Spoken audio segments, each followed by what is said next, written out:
ஆட்சியாளர் IAS academy சார்பாக அனைவருக்கும் வணக்கம். இன்னைக்கு நம்ம நடப்பு நிகழ்வுகள் ஆகஸ்ட் 1லிருந்து 15 வரை என்னென்ன எடுத்திருக்கோம் அப்படிங்கிறத பார்க்கலாம். 30 கேள்விகளும் அதற்கான பதில்களும் நம்ம இன்னைக்கு பார்க்க இருக்கோம். வாங்க பார்க்கலாம்.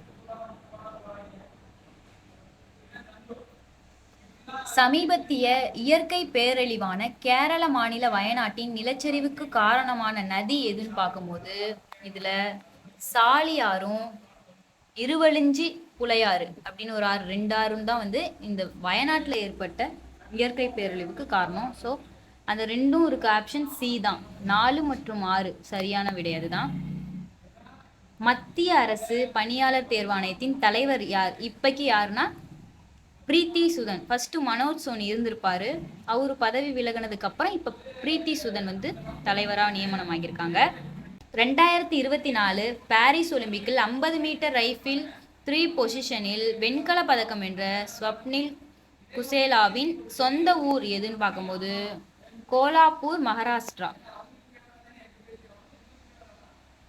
இந்திய இராணுவ மருத்துவ சேவைகள் பிரிவின் முதல் பெண் தலைமை இயக்குநராக சமீபத்தில் நியமிக்கப்பட்டவர் யாருன்னு பார்க்கும்போது லெப்டினன்ட் ஜெனரல் சாதனா சக்சேனா நாயர் அப்படிங்கிறவங்க தான் இப்போ முதல் பெண் தலைமை இயக்குனராக வந்து இந்திய இராணுவ மருத்துவ சேவை பிரிவில் வந்து நியமிக்கப்பட்டிருக்காங்க. சமீபத்திய உச்ச நீதிமன்ற தீர்ப்பை உற்றுநோக்கி விடை காண்க. இந்தியாவின் அனைத்து மாநில அரசுகளுக்கும் பட்டியலிட்டவர் எஸ்சி, பழங்குடியினர் எஸ்டி ஆகிய பிரிவுகளுக்கு கல்வி வேலைவாய்ப்பு பிரிவுகளின் இடஒதுக்கீட்டில் உள்ஒதுக்கீடு வழங்க அதிகாரம் உள்ளது. அந்த வகையில் அருந்ததியர் இன மக்களுக்கு உள்ஒதுக்கீடு தொடர்பான தமிழக அரசின் சட்டம் செல்லும் என சமீபத்தில் உச்ச நீதிமன்ற 7 நீதிபதிகள் அடங்கிய அரசியல் சாசன அமர்வு தீர்ப்பளித்ததில் ஒரு நீதிபதி மட்டும் மாநில அரசுக்கு உள்ஒதுக்கீடு வழங்க அதிகாரம் இல்லை என்ற மாறுபட்ட தீர்ப்பை வழங்கினார். அவர் யார்? ஸோ இதுல நீதிபதி பெலா எம் திரிவேதி அப்படிங்கிறது தான் வந்து நம்ம மாறுபட்ட அந்த 7ல் 6 பேர் வந்து ஒரே மாதிரியான கருத்தை தெரிவிச்சிருப்பாங்க. இவர் மட்டும் ஒரு மாறுபட்ட கருத்தை தெரிவிச்சிருப்பாரு. ஸோ திரிவேதி, ஆப்ஷன் டி தான் ஆன்சர். 2024 ஆண்டின் தமிழக அரசின் தகைசால் தமிழர் விருது பெற்றவர் யாருன்னு பார்க்கும்போது முதுபெரும் காங்கிரஸ் தலைவரான குமரி அனந்தன். அவர் தான் வந்து இந்த வருஷத்தோட தகைசால் தமிழர் விருது பெற்றிருக்காரு.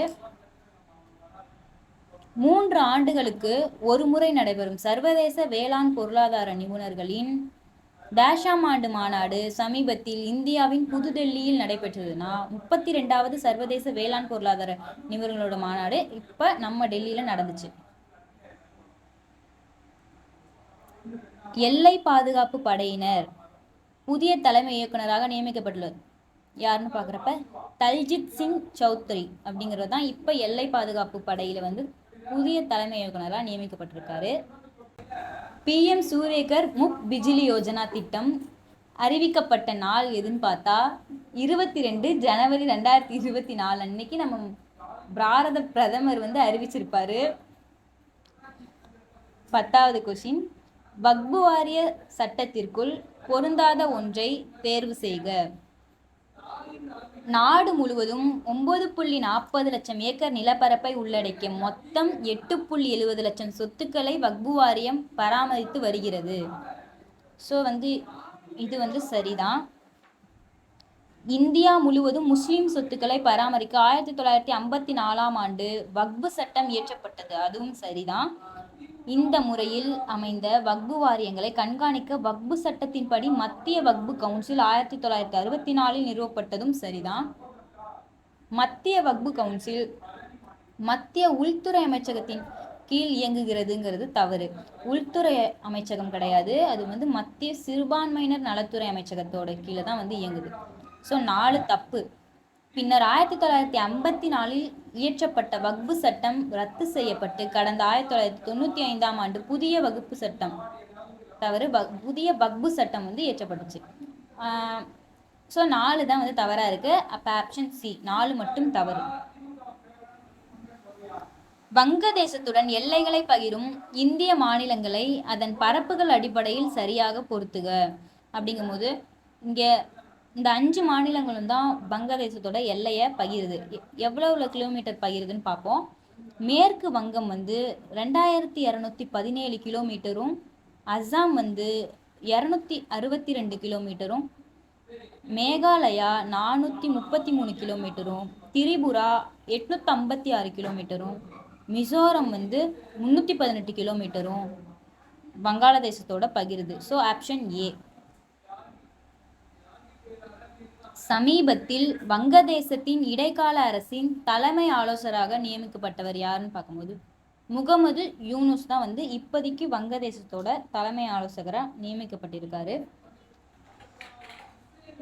சமீபத்திய வெளிநாடு சுற்றுப்பயணத்தின் போது இந்திய குடியரசுத் தலைவர் திரௌபதி முர்முவுக்கு கம்பேனியன் ஆஃப் தி ஆர்டர் விருது வழங்கப்பட்டது. அவ்விருதை வழங்கிய நாடு ஃபிஜி. பிஜிங்கிற நாட்டுக்கு அவங்க சுற்றுப்பயணம் போகும்போது அந்த நாட்டோட உயரிய விருதான கம்பெனி ஆஃப் தி ஆர்டரை நம்ம குடியரசுத் தலைவருக்கு வழங்கினாங்க. உலக கைத்தறி தினம் என்னைக்குன்னா ஆகஸ்ட் 7 தான் நம்ம உலக கைத்தறி தினமாக கொண்டாடுறோம். தரங் சக்தி கூட்டு இராணுவ பயிற்சியில் பங்கு பெறாத நாடு இதுன்னு பார்க்குறப்ப அமெரிக்கா. இதில் பிரான்ஸ், இந்தியா, ஜெர்மனிலாம் பங்கேற்றிருக்கோம். அமெரிக்கா பங்கு பெறாது. இந்திய ஒலிம்பிக் சங்க தலைவர் யாருன்னு பார்க்கும்போது நம்மளோட இந்தியாவுக்கு பிடி உஷா தான் ஒலிம்பிக் சங்க தலைவராக இருக்காங்க. பின்வரும் மேற்கு தொடர்ச்சி மலை பற்றிய அரிய தகவல்களுள் சரியானவற்றை தேர்வு செய்க. இந்தியாவில் உள்ள 1,60,000 சதுர கிலோமீட்டர் பரப்பளவு கொண்ட மேற்கு தொடர்ச்சி மலையை பாதுகாக்க மத்திய அரசு சுற்றுச்சூழல் பாதுகாப்பு சட்டத்தினை 1986 கொண்டு வந்தது. இது சரி. கடந்த 2011ஆம் ஆண்டில் மேற்கு தொடர்ச்சி மலையின் சூழலை பாதுகாக்க மத்திய அரசால் மாதவ் காட்கில் தலைமையில் குழு அமைக்கப்பட்டது. அதுவும் சரிதான். அதைத் தொடர்ந்து கடந்த 2013ஆம் ஆண்டில் மேற்கு தொடர்ச்சி மலை சூழல் பாதுகாப்பிற்காக கஸ்தூரி ரங்கன் குழுவும் அமைக்கப்பட்டுச்சு. அதுவும் சரிதான். மலை பிரதேசங்களின் தாங்கும் திறனை கண்டறிந்த சென்னை உயர்நீதிமன்ற நீதிபதி என் சதீஷ்குமார் தலைமையிலான குழுவால் இ பாஸ் நடைமுறை அறிமுகப்படுத்தப்பட்டது. இதுவும் சரி. ஸோ 4மே சரி, அனைத்தும் சரிதான் ஆன்சர். நாட்டின் அறிவியல் துறையில் மிக உயரிய விஞ்ஞான் ரத்னா விருதை பெறும் முதல் நபர் யாருன்னா கோவிந்தராஜ பத்மநாபன் அப்படிங்கிறவர் தான் இந்த விஞ்ஞான் ரத்னா விருதை பெற முதல் நபர். 2024 பாரிஸ் ஒலிம்பிக் போட்டியில் இந்திய ஆடவர் ஹாக்கி அணியினர் எந்த நாட்டு அணியினருக்கு எதிராக விளையாடி வீழ்த்தி வெண்கல பதக்கம் வென்றார்கள்னா ஸ்பெயின் கூட விளையாண்டு தான் இந்தியா வின் பண்ணுச்சு, வெண்கலம் வென்றுச்சு. அரசு மற்றும் அரசு உதவி பெறும் பள்ளிகளில் பயின்று கல்லூரிகளில் சேரும் மாணவர்களுக்கு மாதந்தோறும் 1000 வழங்கும் தமிழ் புதல்வன் திட்டத்தை கோவை அரசு கலை கல்லூரியில் தொடங்கிய நாள் எதுனா 9 ஆகஸ்ட் 2024. நம்ம ஸ்டாலின் தான் தொடங்கி வச்சிருப்பாரு. இந்தியாவில் கிரீமிலேயர் நடைமுறை அமலில் உள்ள சாதி பிரிவினர் யார் அப்படின்னு பார்க்கும்போது ஓபிசி. ஓபிசியில் மட்டும்தான் இந்த கிரீமிலேயர் நடைமுறையில் இருக்கு. மற்ற எந்த ஜாதி பிரிவிலும் அதை நடைமுறைப்படுத்தலை. இந்தியா கீழ்காணும் எந்த அண்டை நாட்டுடன் அதிகபட்சமான எல்லையை பகிர்ந்து கொள்கிறதுன்னு பார்க்கும்போது வங்கதேசத்தோட தான் நம்ம 4096 கிலோமீட்டரை பகிர்றோம். மிக குறைவான எல்லையை ஆப்கானிஸ்தான் கூட 106 கிலோமீட்டரை நம்ம பகிர்றோம்.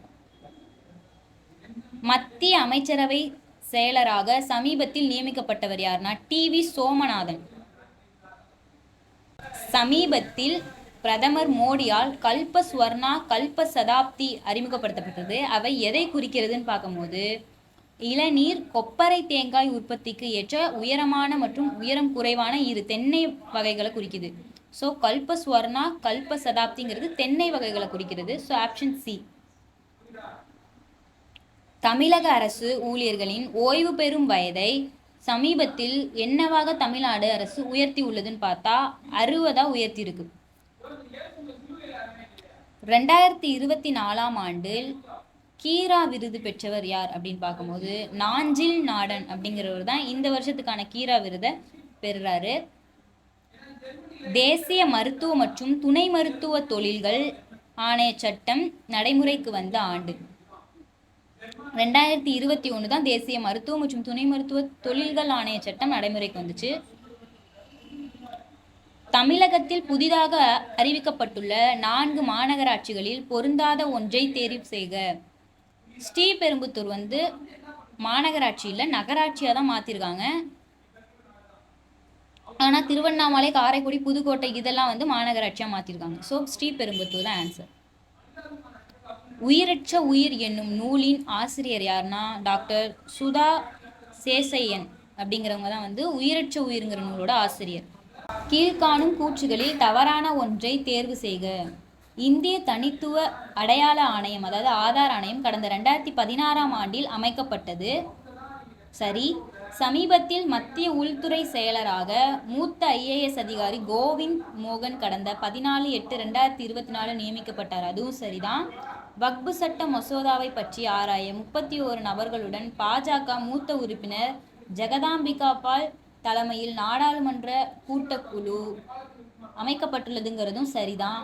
ராணி வேலுநாச்சியாரின் மகளிர் படைத்தளபதியாக இருந்த குயிலி என்கிற வீரமங்கையின் வரலாற்றை கதையை எழுத்தாளர் வானவில் ரவி ஆங்கில கவிதை வடிவிலான புத்தகமாக the ballad of the warrior கேல் குயிலி என்னும் தலைப்பில் சமீபத்தில் வெளியிட்டாருங்கிறதும் சரிதான். ஸோ இந்த 4மே சரி, அனைத்தும் சரிதான். ஸோ இந்த 30 கொஷின்ஸும் பார்த்துருப்பீங்க. ஸோ நெக்ஸ்ட் வீடியோவில் சந்திப்போம். நன்றி.